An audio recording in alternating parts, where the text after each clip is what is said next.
Hello students, third year students का जो 7th lecture है, इसमें हम लोग आपका जो टॉपिक चल रहा था विपणन धारणा के मुख्य घटक, इसका जो 3 घटक हैं इसके मुख्य, इसके सेकंड घटक के बारे में हम आज बात करेंगे।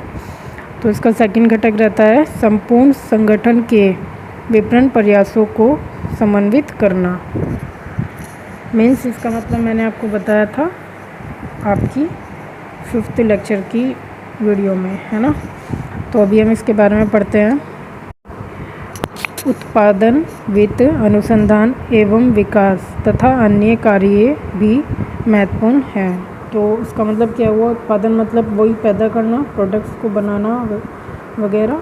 वित्त मतलब वही रकम, है ना, पैसा। अनुसंधान मतलब कि खोजना या आयोजन करना। एवं विकास, उन्नति करना या मतलब उसको बढ़ाना, है ना। तथा अन्य कार्य मतलब तथा और जितने भी कार्य हैं इससे रिलेटेड, विपणन से रिलेटेड भी महत्वपूर्ण हैं, ज़रूरी है। महत्वपूर्ण मीन्स ज़रूरी है। तो ये बोल रहे हैं कि इस कार्य को करने के लिए इन सभी को करना, मतलब इन सभी की आवश्यकता महत्वपूर्ण है ना, इन सभी की ज़रूरत है। इसलिए इन कार्यों को विपणन प्रयासों के साथ समन्वित करना संगठन की सफलता के अवसरों को बहुत अधिक बढ़ाता है। तो ये यहाँ पे क्या कहना चाह रहे हैं आपको? इसलिए इन कार्यों को, मतलब ये जो कार्य होते हैं सारे विपणन से संबंधित, इसलिए इन सभी कार्यों को, जो विपणन के जितने भी प्रयास होते हैं, जितने भी उसके अंदर कार्य होते हैं या उनकी जितने भी उनको करने के लिए कोशिशें की जाती हैं, उनकी कोशिशों के साथ समन्वित मीन्स मैंने आपको पहले भी बताया था, मतलब कि जो अलग अलग हैं उनको मिलाना, है ना, आपस में उनको मिलाना, समन्वित करना संगठन की सफलता, मतलब कि जितने भी संगठन हैं, इस कार्यों को करने वाले जितने भी अलग अलग संगठन हैं, उनकी सफलता के अवसरों को, जो उनकी सफलता के मौके हैं, जो उनकी कामयाबी के मौके आते हैं, उनको बहुत अधिक बढ़ा देता है।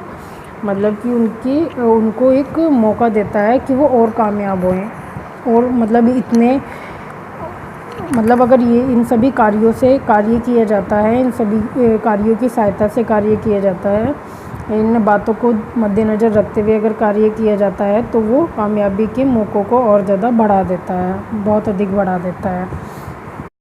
इसमें अध्ययन बताते हैं। अध्ययन मीन्स, ये अध्ययन का क्या मतलब कह रहे हैं कि जैसे कि हम किसी भी चीज़ के बारे में खोज करते हैं ना, किसी भी चीज़ के बारे में मतलब पढ़ते हैं या और ज़्यादा उसके बारे में जानने की कोशिश करते हैं, तो उसी तरीके से उनका जो अध्ययन रहा है, उनका अध्ययन उनको बताता है, जो अब तक का उनका ज्ञान रहा है, अब तक की जो उन्होंने पढ़ा है, देखा है, समझा है, इस कार्य को करने के बाद जो उनका एक एक्सपीरियंस आप कह सकते हैं, है ना, जो रहा है। अध्ययन कहता है कि यदि विपणन, अनुसंधान और विकास के कार्य एक साथ मिलकर नहीं किए जाते, मतलब विपणन मतलब मार्केटिंग, अनुसंधान मतलब खोज, और विकास मतलब कि उन्नति, तो मतलब मार्केटिंग के अंदर खोज और उन्नति के कार्य एक साथ मिलकर अगर नहीं किए जाते, मतलब इन सब चीज़ों को लेके जो कार्य किए जाते हैं वो सब एकजुट होकर मिलकर नहीं किए जाते, तो अधिकतर उत्पाद विकास की परियोजना असफल हो जाती। तो यहाँ पे ये क्या कह रहे हैं? परियोजना मीन्स प्रोजेक्ट, मतलब हम जब भी कोई कार्य स्टार्ट करते हैं तो हम उसकी एक योजना बनाते हैं, एक तरीके से उसका एक प्रोजेक्ट तैयार करते हैं कि हम इस तरीके से शुरू करेंगे, स्टेप बाय स्टेप इस तरीके से चलेंगे और यहाँ पे जाके इसको फिनिश करेंगे। तो एक जो प्रोजेक्ट होता है हमारा, जो किसी भी कार्य को करने के लिए हम जो एक नियम बनाते हैं कि हमें इस तरीके से चलना है। अच्छा, यहाँ पे आप है ना अध्ययन की और प्रोजेक्ट की परिभाषा भी है एक छोटी सी, मैं आपको उसके बारे में बता दूं। तो अध्ययन को यहाँ पे ये कह रहे हैं, एक कला है जिसमें मनुष्य कुछ करने या करवाने आदि बातों को सीखता है, मतलब कि वही हो गया कि एक्सपीरियंस। वो एक कला है जो हमारा एक, हम कुछ काम करने के लिए और सबसे करवाने के लिए जब हम एक उसमें समय दे देते हैं, अपना बहुत समय दे चुके होते हैं, अपनी एक उम्र दे चुके होते हैं, कुछ साल दे चुके होते हैं, तो हमारा एक एक्सपीरियंस बन जाता है उस काम को लेके, है ना। तो वो उसी बारे में कह रहे हैं अध्ययन। और परिभाषा का यहाँ परिभाषा जो ये है आपकी परियोजना, इसका जो अर्थ है वो है प्रोजेक्ट। प्रोजेक्ट की अगर परिभाषा हम आपको डिफाइन करें तो वो है किसी व्यापार, विज्ञान या इंजीनियरिंग में किसी विशेष लक्ष्य की प्राप्ति हेतु जो विकसित कार्य योजना बनाई जाती है, उसके साथ ही हर परियोजना के लिए एक निश्चित बजट निर्धारित होता है। तो ये इसके बारे में बता रहे हैं परिभाषा, जो कि प्रोजेक्ट की परिभाषा है। देखो इन्होंने इसमें बता दिया है कि जब किसी भी कार्य को करने के लिए विशेष लक्ष्य की प्राप्ति के लिए, मतलब कि हम जो प्रोजेक्ट बनाते हैं वो किसी न किसी चीज़ को प्राप्त करने के लिए बनाते हैं। अगर मानो कि आप अगर कॉलेज में या स्कूल में भी कोई प्रोजेक्ट बनाते हैं तो आप यही प्राप्त करना चाहते हैं ना कि आपका प्रोजेक्ट फर्स्ट आए, है ना। तो वो एक प्राप्ति होती है जिसके लिए हम कोई ना कोई प्रोजेक्ट करते हैं, कोई ना कोई कार्य करते हैं, मतलब कुछ पाने के उद्देश्य से, है ना। तो जब हम इस तरीके का कार्य करते हैं तो हम एक विस्तृत, मतलब एक अधिक मात्रा में उसकी खोज करते हैं, उसके ऊपर कार्य करते हैं, है ना। तो ये जो सब हम प्रक्रिया करते हैं, इनका मतलब होता है प्रोजेक्ट, इसका मतलब होता है प्रोजेक्ट। तो ये वही कह रहे हैं यहाँ पे आपको कि यदि विपणन, अनुसंधान, मार्केटिंग, खोज और विकास उन्नति के कार्य एक साथ मिलकर नहीं किए जाते हैं तो अधिकतर उत्पाद विकास की परियोजना असफल हो जाती है। मतलब कि उसका प्रोजेक्ट असफल हो जाता है अगर सब लोग मिलके इस तरीके से खोज नहीं करते हैं, है ना, उसके विकास के बारे में सोच के कार्य नहीं करते हैं मिलकर, है ना। तो जब आगे है, जब इन कार्यों के मध्य समन्वय विद्यमान नहीं रहता है। अच्छा देखो इस लाइन को बहुत ध्यान से समझना। ये कह रहे हैं ये जो सब कार्य किए जाते हैं, जब इन कार्यों के मध्य, मतलब इन कार्यों के बीच में, मतलब इन कार्यों को कराने के लिए कोई एक ऐसा व्यक्ति नहीं रहता है या कोई ऐसा पर्सन नहीं होता है जो एक्सपीरियंस्ड हो। वही जो मैंने ऊपर बताया है अध्ययन, मतलब कि जो एक्सपीरियंस्ड हो, है ना। विद्यमान का मतलब ये हो गया कि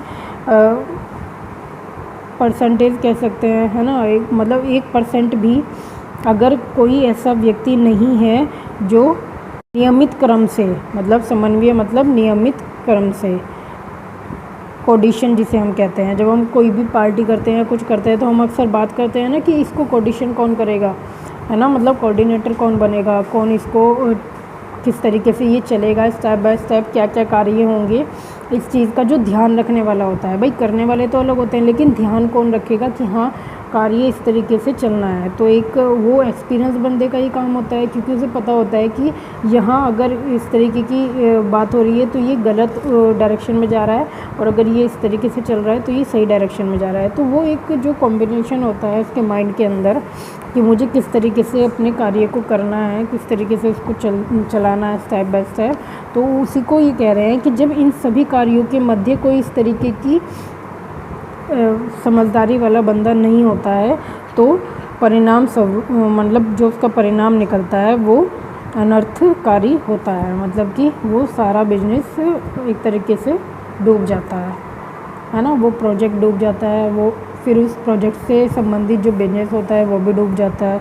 तो वही वो उस बात को बोल रहे हैं कि एक तरीके से वो आपको बहुत ही सिंपल भाषा में बताऊं तो एक तरीके से वो ये कह रहे हैं कि पूरे विपणन का जो ये कार्य होता है वो एक दूसरे के साथ मिलकर, एकजुट होकर, एक दूसरे की बातों को सुनकर, उनकी सहायता करके, एक दूसरे को सूचनाएं देके एक तरीके से मिलकर किया जाता है। अगर इस तरीके से ये कार्य नहीं किया जाएगा तो मार्केटिंग का कोई मतलब नहीं रह जाएगा। और इनके द्वारा चलने वाली जो कंपनियां हैं, इनके सहयोग से, इनके माध्यम से चलने वाली जो कंपनियां हो गई, फैक्ट्रियां हो गई, या जो भी कारोबार हो गया, वो एक तरीके से डूब जाता है, क्योंकि ये सिद्ध हो जाता है कि वो कार्य ठीक से नहीं कर पाए, क्योंकि उन लोगों के बीच आपस में क्या है, मतभेद है। वो लोग मिल के काम नहीं कर पा रहे हैं, उनको सही सूचना नहीं है, कोई गलत गाइड कर रहा है, कोई कुछ और गाइड कर रहा है पब्लिक को।